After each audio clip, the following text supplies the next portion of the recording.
不是啊，三人凤哪去了？这不是有黑色分件吗？眼眶就非要做成红的，火神炮非要做成绿的，1000多个分件，给裆部做个 V 字，很难吗？今天来带大家看的就是眼前的这款由农场主造物生产的仿菜喵喵 GK 样式牛高达。东西拿到手上已经是有好几天了，在长达了20个小时的实际拼装后，觉得还是有挺多地方值得和大家一起聊聊的。套件的定价为198元，我的实际购入价格为218元。模型到手后，盒子是相当巨大的，里面是塞的满满当当啊。官方给到的数据是板件59块，零件1123个，数量非常之多。这最终成品表现也挺大一致，这可不得是量大管卯的优秀国模典型范例啊。不过当我们在网上搜索关于这款牛高达的帖子的时候，却会发现各个网友对于这款模型的评价是褒贬不一的。那么这期视频我们就来详细的看看这套模型的表现到底如何吧。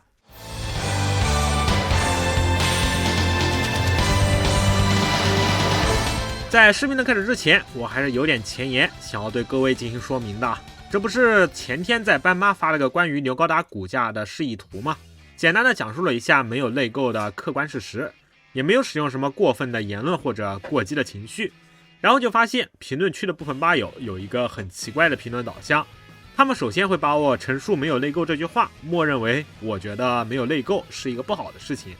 然后就和触发了关键词一样，发表什么 GK 外形要什么内购这样的言论，再引申出类似这盒模型就是给 GK 玩家玩的，不是给速度玩家玩的这种观点。我个人对于后面的这种看法是比较不认可的。这份套件虽然外形仿的是菜喵喵 GK 卡流，但一旦量产化后，模型的性质就有了本质的区别。你可以把它当成 GK 做，但如果说它就是 GK， 或者说是专门为 GK 玩家准备的，这绝对有失偏颇。所以我们丑话说在先，本期视频是在这套模型是量产化拼装模型的基础上进行的制作，会客观的说明在模型制作过程中的问题、分件设计的问题，还有关节表现以及依旧存在的缺憾等等内容。所以如果说你就是很吃外形这一套，对模型的分件设计、关节表现等问题完全不感兴趣，这边的建议是左滑退出，然后尽快下单，不要浪费了时间。以上就是视频的前言，下面我们正式进入模型的介绍环节。首先来看一下板件的表现情况。此次农场主的板件表现其实还算不错，所有零件表面都是这种磨砂质感，观感确实都还可以。在灰色骨架板件以及白色外甲板件上均进行了色差分色处理，有着2种发色的板件。除了灰白色板件部分的浮雕细节有点肉，不吃圣鲜外，别的板件锐度表现还都挺算清晰的。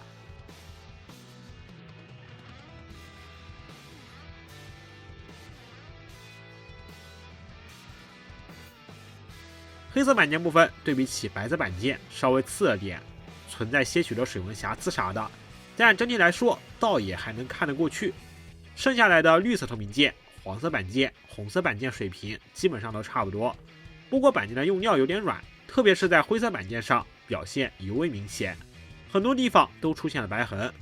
虽然说模型在大部分的零件上都设置了隐藏水口，但隐藏水口的位置会比较反人类，有着挺多在凹槽处设计隐藏水口的情况，处理起来是很难受的。针对于部分关键零件，套件也有给到 POM 板件进行补强，各位可以简单了解一下。那么对于这个板件表现，你觉得怎么样呢？大家可以在弹幕里面打个分啊。以上就是这套农场主造物的骨架部分表现了。说实话，比我想象的要好的挺多的。之前看各大网友的描述，我还真以为就是 FM 级别的，大号 HG 级别的。可实际拼装完成后，却也能发现这个骨架覆盖率居然还挺高的，仅在小臂部分上没有骨架设计，并且这个骨架仔细看去的话，实际上是没有什么内购细节的，基本上都是大平面。我看网友们槽点比较多的就是说它胸部太空且没有驾驶舱，那么在这里实际上是为了给装上外甲后的胸腹部外甲的粘豆腾出了一个空间，这点倒也算是情有可原。有的朋友可能会问，原本菜喵喵的改件不是基于卡牛骨架改的吗？为什么农场主牛不直接使用卡牛骨架呢？能不能给这个农场主造物牛加上金属骨架呢？我也去了解了一下，菜喵喵的改件是需要将卡牛的骨架进行大幅度的切割改动的，同时又没有使用太多的部件，所以农场主是没法使用的，自然也无法套用卡牛铁骨。总的来说，这个股价表现，我个人其实是还算能够接受的吧。毕竟有的 MG 股价表现，部分国模的股价表现也就那样。不过厂家要是能做的尽善尽美，那更好。做不到，倒也不会是个缺点，只能说是一个遗憾的地方。那么你能接受这个股价表现吗？可以在弹幕发表你的观点。装上外甲，这就是本次农场主残牛的基础形态了。目前的高度约为24厘米左右，比卡牛要高了些。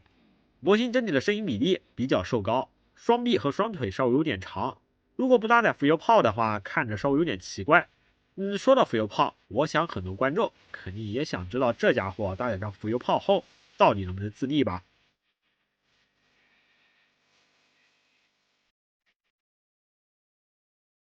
很显然是不能的。浮游炮会直接压迫到左半边躯干的各处年中关节，站不稳。针对这个问题，你就只能使用套件内所附带的支撑杆进行支撑了。想要更加自然的站立展示，最终还是得去使用套件类的支架地台。地台的观感还行啊，整体呈现出消光黑色质感，连接在背包间隙处既能起到支撑的作用，在地台的两侧也有着支撑杆的插槽。想要更好的支撑效果，对着安装进去就行。模型在塑制完成后，除了头部以外的分色表现都还算不错，甚至说表现华丽也毫不为过。套件并没有补色贴纸，有一张水贴以及蚀刻片进行细节上的点缀，但水贴的部分比较无关紧要，大部分都是警示标识点缀，图案标志很少不说，还没有牛高达的专属标志，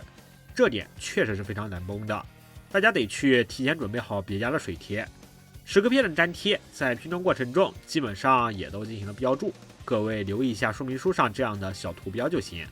同时在部分零件的背面也有给到编号凹槽进行示意，大家最好在拼的时候就给它贴好，拼装完成后再进行粘贴可能就有点麻烦了。而蚀刻片粘贴上去后的表现倒也没有太惊艳吧，稍微有点提升观感，但更多的还是起到了点缀的作用，我感觉是比较一般的。而在拼装体验上，这套模型绝对算不上好。虽然说整体的分色确实还行，但套件整体的分件设计实在是太碎太小了。像是这个手臂，你得用到19块板件，还有模型全身各处的黄色喷口，武器上面的小色块，基本上都是细小分件实现的分色，拼装起来非常难受。而且在有的地方上的分件设计也着实不太合理。比较典型的就是头部的绿色火神炮、红色眼眶以及裆部的 V 字3处地方了。这几处分件套件里面明明是有着对应颜色的板件，但就是没有给做出来，分件的脑回路确实是有点清奇。那么在组合度方面，这套农场主残牛做的还是比较紧实的，在部分地方上需要进行扩孔处理。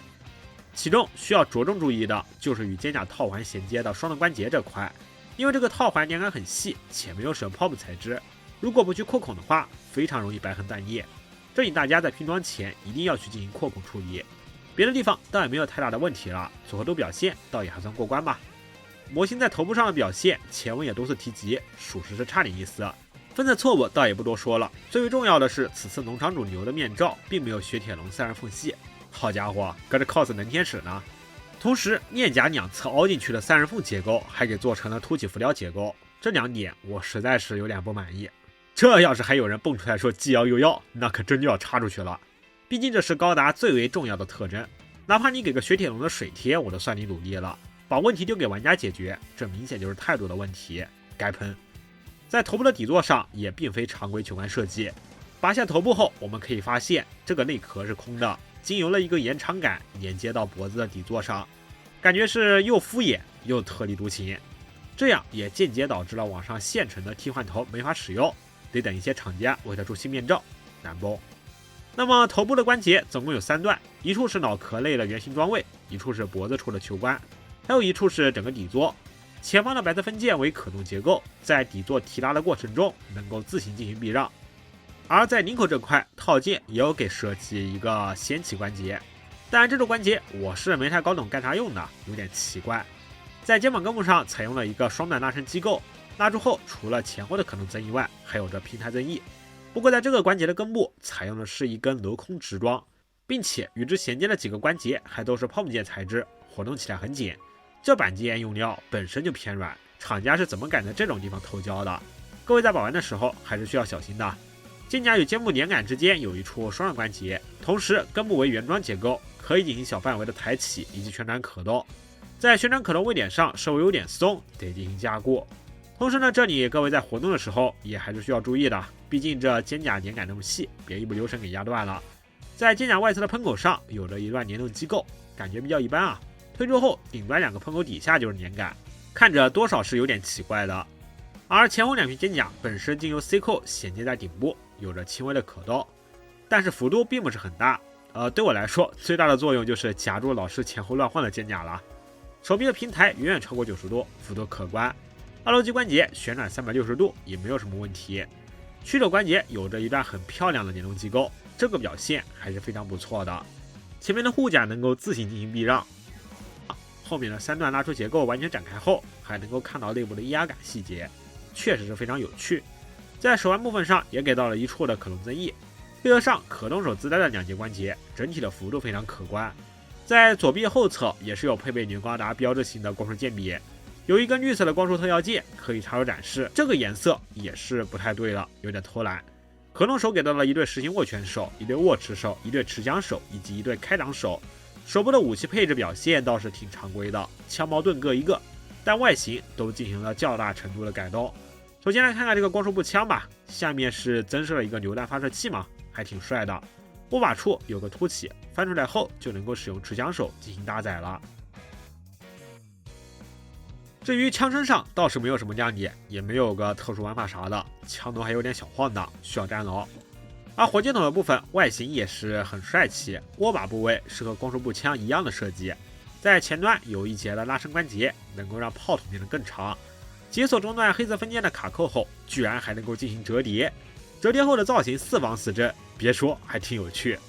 此时翻出瞄准镜上的凸起结构，就能够在背包中间的间隙上进行搭载了。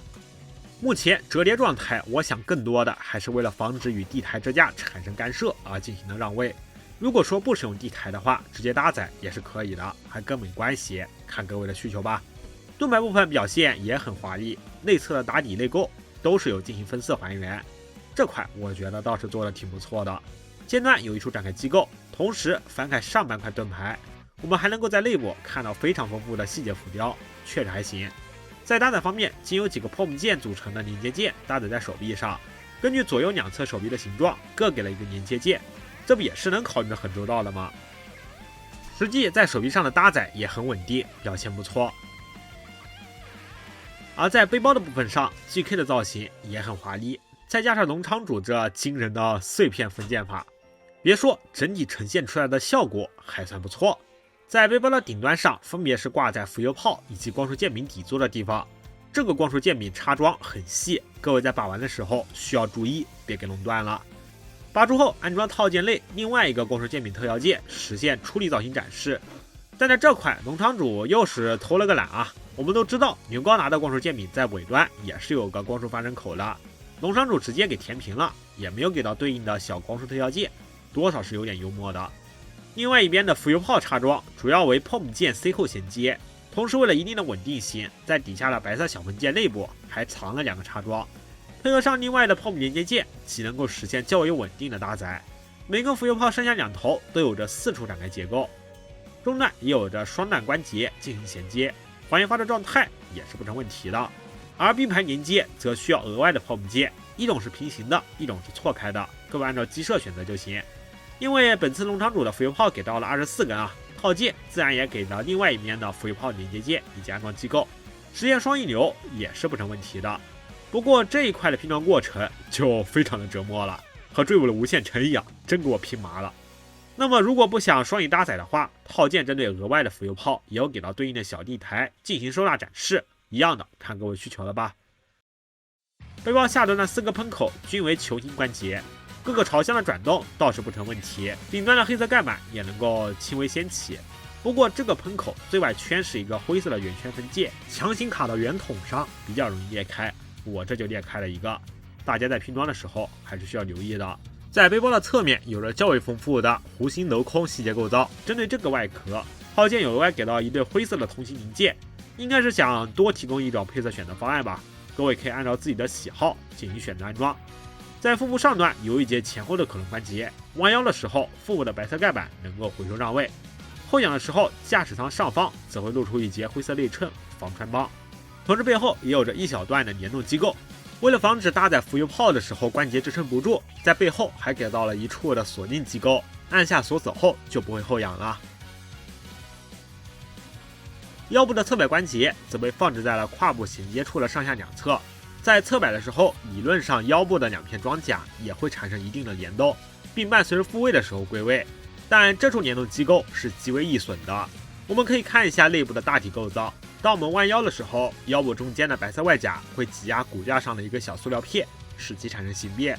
然后归位的时候，就是利用这个小塑料片的韧性也带着弹回来。但这套模型的用料，前文也多次提及，是较软且易损的，这就导致了多活动几次侧摆关节后，小塑料片就会直接断在里面。我手上的这套就是如此，真的是非常不成熟的设计，令人不爽。虽然说这腹部的驾驶舱红色盖板进行了还原，但我们前面也看过了，骨架是没有驾驶舱细节的，自然也就没有阿姆罗的小兵人给你场景搭配了。在弹幕的表现上，大体表现其实还行，特别是后裙甲，虽然说拼装过程确实是有点难受，但最终的表现效果还是很好看的。唯一的槽点可能也就是这个裆部没有个 V 字分件了。我看现在已经是有改件在卖了，大家在购买的时候可以提前准备好。前裙甲、侧裙甲、后裙甲可动幅度都挺可观的，除了常规的可动外，这个裙甲整体还能够侧向偏移，把后裙甲利用双等关节下了让位后，还能够完全把前裙甲、侧裙甲给背到后面去。也别管有啥用了，你就说大不大吧。在胯部上呢，有给到一节的滑槽，实现大腿根部的位置调整，需要先将裆部的卡扣进行解锁，然后再进行活动，总共有3个位点吧。出上手的时候，各位可能还会有些疑惑，这完全找不到点去锁定啊。其实我们可以看大腿根部关节前侧的这个灰色的小色块分色，当这个小刻线对准了周围的圆点的时候，内部的卡扣与卡槽就能够实现对齐。对齐的时候还有着非常明显的卡扣绳，这个时候再去进行锁定就会很容易了。本来是想夸夸这个设计的，但是在我后续的实际把玩过程中，发现还是挺不方便的，因为两边的插桩都是独立可动，我们必须注意两边是否都处于齿轮卡扣点上。如果说其中一侧没有对齐卡位，这个时候去锁定就有一定的几率给其中一侧的齿轮压断，比较让人难受。各位在把玩的时候一定得注意了。那么大腿根部关节在顶端锁扣位点的情况下，会与上边的框架产生干涉，我基本上都是卡在中间位点。在目前状态下，我们可以发现裆部是没有支架卡槽的，不过套件里面倒是有给到支架替换件，替换上就能够实现支架搭载展示。不过这个替换件貌似并没有卡扣与本体固定，在使用支架的时候很容易脱出，实在是有点无语。前踢在最底端的位点上踢到头顶是不成问题的，侧踢表现稍微孱弱了些，后踢的范围倒是挺大的。后裙甲本身也带有一处立起关节，能够进行让位。大腿根部有一处旋转关节，而在大腿部分上经由镂空实现了部分内勾外露。不过在这里并没有做什么额外的文章，主要的看点还是集合在了屈膝关节上。在弯曲的时候，我们可以发现有着比较复杂的联动机构。首先就是膝盖提起露出内勾，后方的2个喷口盖板回收移位，而在继续弯曲，大腿内侧会露出红白色联动压感机构，表现效果真的是蛮不错的，我很喜欢。在脚外护甲上则提供了几处的外甲掀起关节进行调整。值得注意的是，我手上的这盒在其中一侧的侧边护甲上是各少开了一个孔，导致镂空分色没法实现，打底件的凸起会顶起这个外甲，得进行裁剪后才能够进行安装。这是我中奖了吗？感觉是让人有点不爽的。而脚腕部分的表现也给人一种满满的复原感，只有一个球关进行衔接，脚底板使用了一个直装结构连接在这个关节上。虽然关节很紧实啊，不过在这种规格的模型上看到这样的结构，割裂感是比较严重的。活动性倒也还算可观，接地性也还行嘛。在脚掌的部分上是分出了3段的关节，脚尖是抬起，脚后跟是回收。虽然脚掌很平啊，可在站立的过程中确实有点晃荡，这是触发减震机构了吗？以上就是关于这套农场主才牛的全部内容了。单论外观来说，除了头部表现的确实是非常的复杂华丽，在部分的联动机构上也确实能看到一些厂家的小巧思，虽然说在前言里面说了视频是基于它是拼装模型的基础上制作的，但毕竟是 GK 改过来的模型，内购稍微匮乏些，我就勉强当是为了一些联动机构以及成本下做出了牺牲嘛。但有细说的话，在一些关节设计上、分件设计上，还有板件的用料方面，目前来说确实是还有着较大的进步空间。尽管说目前的价格在某些活动专区可能也就170-180块，但如果你没有做好为了农场主付出时间精力的觉悟的话，还是建议不要购买这套吧。那么在经历了本期视频过后，你觉得这套农场主的才牛怎么样呢？那么以上就是本期视频的全部内容了。长视频制作不易，如果说对你有所帮助的话，不要忘记点个3连加关注。我们下期视频不见不散，大家拜拜。